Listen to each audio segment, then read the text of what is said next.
Welcome to orchid Bangladesh. আজকে আপনাদেরকে দেখাবো রিনকো স্টাইলিশ জিগান্টা অর্কিড নিয়ে একটি পর্ব। আপনারা যারা চ্যানেলটি এখনও সাবস্ক্রাইব করেননি তারা চ্যানেলটি সাবস্ক্রাইব করে নেবেন এবং বেল আইকনটি প্রেস করে দেবেন। এর ফলে নিউ ভিডিও রিলিজ হওয়ার সঙ্গে সঙ্গে আপনার কাছে এটি নোটিফিকেশন চলে যাবে। আপনারা দেখতে পাচ্ছেন একটি রিনকো স্টাইলিশ জিগান্টা অর ফক্সটেল অর্কিড এখানে আছে। এই অর্কিডটি আমাদের দেশে যে ফক্সটেল অর্কিড পাওয়া যায় ওই অর্কিডটির মধ্যে অনেকটা ফুল হয়, কিন্তু এটার পাতা যদি দেখে থাকেন পাতাটা অনেক বড় এবং অনেক চওড়া। আমাদের দেশি ফক্সটেল অর্কিডের পাতাটা অনেকটা এমন হয়, কিন্তু সাইজ অনেকটা সরু এবং লম্বা অনেকটা এমনই হয়, কিন্তু সরু, এত চওড়া হয় না। আর ফুলের আকার, ফুল দেখতে অনেকটা একই রকম হয়, কিন্তু এটার ফুলটা আরও বড় হয় এবং আরও বেশি পরিমাণে হয়।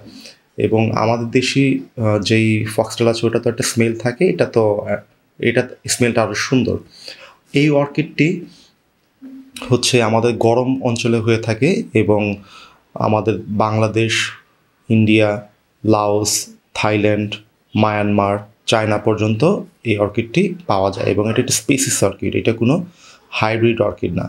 আর এই অর্কিডটি অর্কিড গ্রোয়ারদের ভিতরে খুবই পপুলার, কারণ হচ্ছে এর ফুল এবং এর ফুলের যে সুন্দর স্মেল এই কোয়ালিটির জন্য। এবং এই অর্কিডটি ফুলের অনেক রং থাকে, এর মধ্যে সাদা, গোলাপি, লাল সহ অনেক ধরনের রং হয়ে থাকে এবং আজকাল কিছু হাইব্রিড ভ্যারাইটিও পাওয়া যাচ্ছে। আর এটি যেহেতু সহজেই আমাদের দেশে গ্রো করা যায়, এই জন্য আমি মনে করি এই অর্কিডটি বাংলাদেশের জন্য একটি আইডিয়াল অর্কিড। দেখতে পাচ্ছেন আমাদের এখানে দুটি অর্কিড ব্লুম আছে, একটি হচ্ছে ক্যাটলিয়া, এটি খুবই সুন্দর স্মেল থাকে।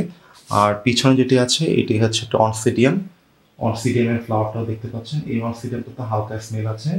এই অনসিডিয়ামটা দেখতে কিন্তু অনেকটা ক্যাটলিয়ার মতো, আপনারা যদি দেখেন খেয়াল করে, এটা কিন্তু অনেকটা ক্যাটলিয়ার মতো, কিন্তু এটি একটি অনসিডিয়াম। আর এটার পাতাও দেখতে অনেকটা ক্যাটলিয়া অর্কিডের মতো। শুরু করছি আজকের পর্ব রিনকো স্টাইলিশ জিগান্টা। রিনকো স্টাইলিশ জিগান্টার প্রথম হচ্ছে আলোর পরিমাণ। এই অর্কিডটি খুব ব্রাইট লাইটে গ্রো করে, কিন্তু অনেক গ্রোয়ার এই অর্কিডটি ফেলেনপসিস অর্কিডের সাথেও গ্রো করে, ইভেন গ্রো লাইটের নিচেও গ্রো করে।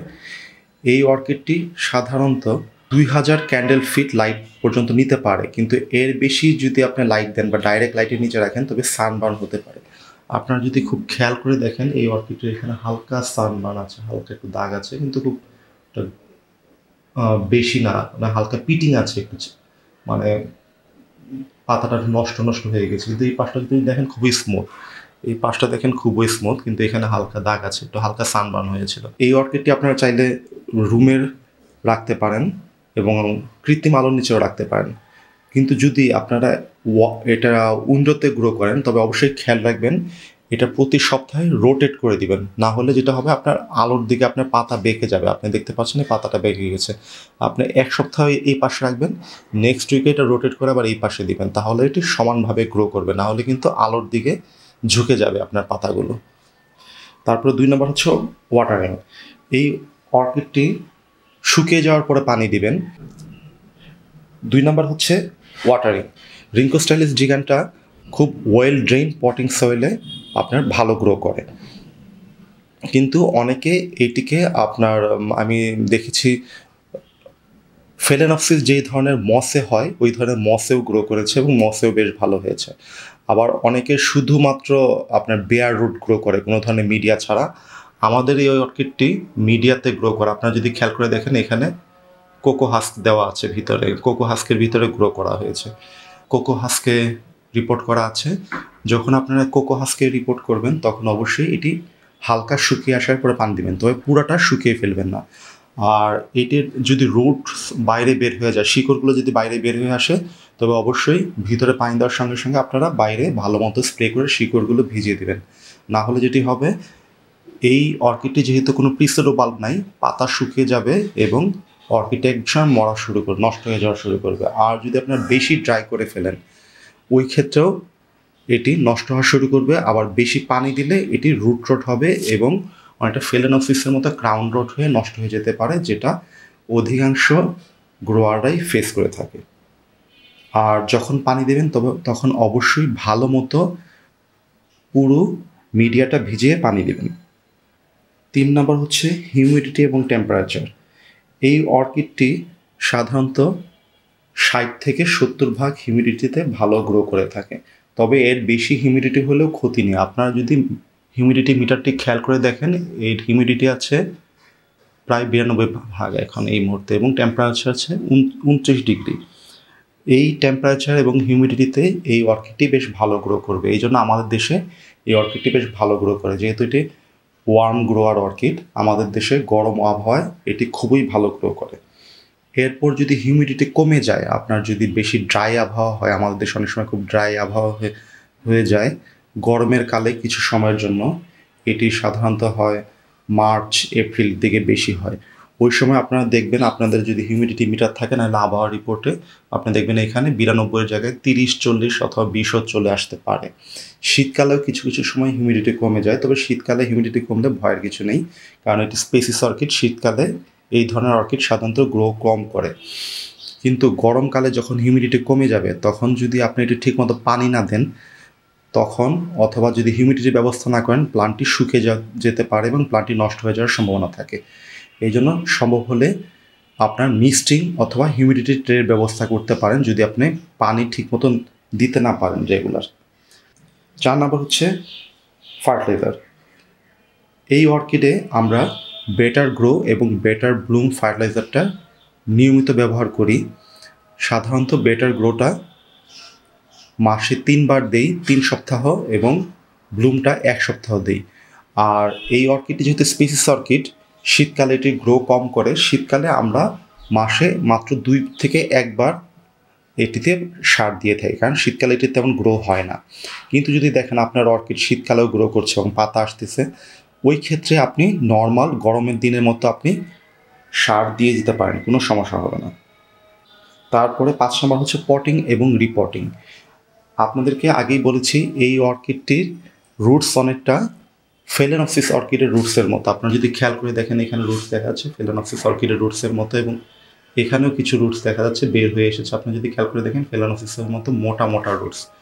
এবং এই অর্কিডটি যেহেতু রুটস অনেক বড়, এবং অনেকে এটিকে আপনার ডাইরেক্ট বাস্কেটের মধ্যে কোনো ধরনের মিডিয়া ছাড়া গ্রো করে, কাঠের বাস্কেটে।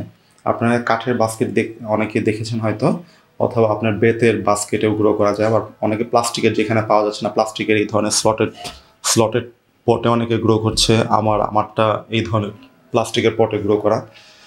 তবে আপনারা যখনই পটিং করেন না কেন, চিন্তা ভাবনা করে পটিং করবেন, কারণ হচ্ছে এটির রুট যেহেতু অনেক মোটা এবং বাইরে বের হয়ে যায়, এই ফাঁক দিয়ে যদি রুট বের হয়ে যায়, আমার এমনও রিঙ্কোস্টাইলিস জিগ্যান্টিয়া আছে, যেটার রুটস এখান দিয়ে বের হয়ে অনেক রুটস হয়ে গেছে বাইরে, যেটা আনা সম্ভব না এখানে রুমের ভিতরে, এত বড় হয়ে গেছে। ওই ক্ষেত্রে এটা রিপোর্ট করতে চাইলে আপনার পট কেটে ফেলতে হবে খুব সাবধানে, না হলে রুটসগুলো নষ্ট হয়ে যাবে। তাই এই অর্কিডটি এমন পটে রিপোর্টিং করবেন যেন আপনার অনেক দিন রাখা যায়, এবং এমন মিডিয়া দিবেন যে মিডিয়া অনেক দিন টিকে থাকে। আমরা কোকো হাস্ক ইউজ করি। কোকো হাস্কের সুবিধা হচ্ছে নষ্ট হলে এটি সহজে বের করে ফেলা যায়। আর আপনারা যদি অনেকে যারা কর্কস অথবা সিরামিস অথবা অনেক আছে গরুর হাড় শুকিয়ে এটার মধ্যেও গ্রো করে, অথবা প্রাণীর হাড়, যে কোনো হাড়, গরু মহিষের হাড়েও গ্রো করে এটি, আপনারা করতে পারেন। ওই ক্ষেত্রে যেটা করতে হবে, আপনারা এমনভাবে করবেন যেন এটা অনেক বছর আপনার রিপোর্টিং না করতে হয়, 5-7 বছর। কারণ রিপোর্টিং করতে গেলে এটার শিকড়ের ক্ষতি হতে পারে, এবং এর গ্রোথটা একটু স্টান হয়ে যাবে এবং ফুল আসার পরিমাণ কমে যেতে পারে। আপনাদেরকে আগেই বলেছি, আমার দেখা অনেকে এই অর্কিডটি একদম ফেলেনপসিসের মতো বড় প্লাস্টিকের পটে মস দিয়ে গ্রো করেছে। এর সুবিধা হচ্ছে শিকড় বাহিরে বের হয় কম, যেহেতু আপনার প্লাস্টিকের পট কোনো স্লট ছাড়া সব শিকড় ভিতরে থাকে, এবং মস রিপোর্টিং করা খুবই সহজ। কারণ আপনি মস সহ আপনি যদি পুরো রুটটা বের করে নিয়ে আসেন, খুব সহজেই মস রুট থেকে ছাড়িয়ে আবার নতুন মিডিয়া দিয়ে আবার গ্রো করে আবার রিপোর্টিং করে ফেলা যায়, যেটা আপনার কোকো হাস্ক এবং অন্যান্য মিডিয়াতে বেশ কঠিন। কারণ আপনার শিকড়গুলা কোকো হাস্কের ভিতরে ঢুকে যায়, এবং ওইটা ক্লিন করতে চাইলে আপনার শিকড় ভেঙে যাওয়ার সম্ভাবনা থাকে। ওই ক্ষেত্রে আপনার অনেক সময় পুরাতন পটিং মিডিয়ার অল্প একটু রেখে দিতে হতে পারে, যদি আপনি শিকড় ড্যামেজ না করতে চান। 6 নাম্বার হচ্ছে পোকামাকড়ের সমস্যা। এই অর্কিডের সবচেয়ে বড় সমস্যা হচ্ছে রুটস রট। আপনারা যদি বেশি পানি দেন তবে আপনার রুট রট হতে পারে। আর রুট রট থেকে এই অর্কিডের ভিতরে মিলিবাগ সহ বিভিন্ন ধরনের পোকামাকড় এসে অ্যাটাক করতে পারে। এছাড়া যেটা হয়, পাতা ইয়েলো হয়ে যেতে পারে, যেটা হচ্ছে আপনার ওভার ওয়াটারিং থেকে হয়।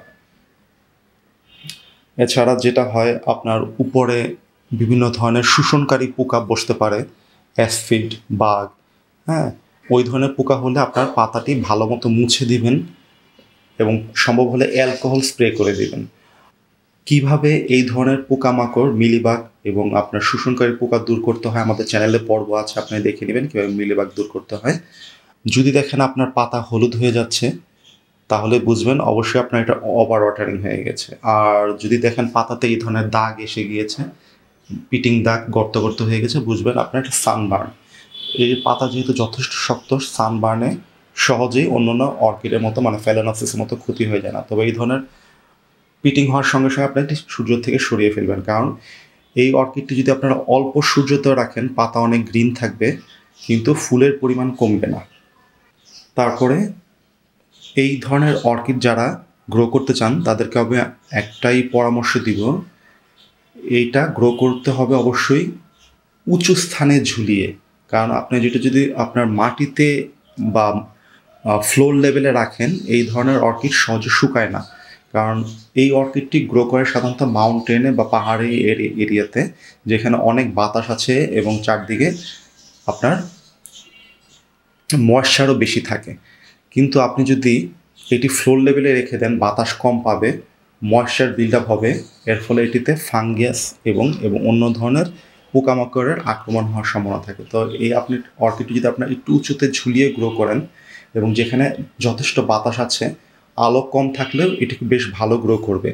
আর কেনার সময় খেয়াল করে দেখবেন অর্কিডটি যথেষ্ট আপনার স্বাস্থ্যবান কিনা। যদি এটির হেলথ খারাপ থাকে, শিকড়ের পরিমাণ কম থাকে, তবে না কিনাই বেটার।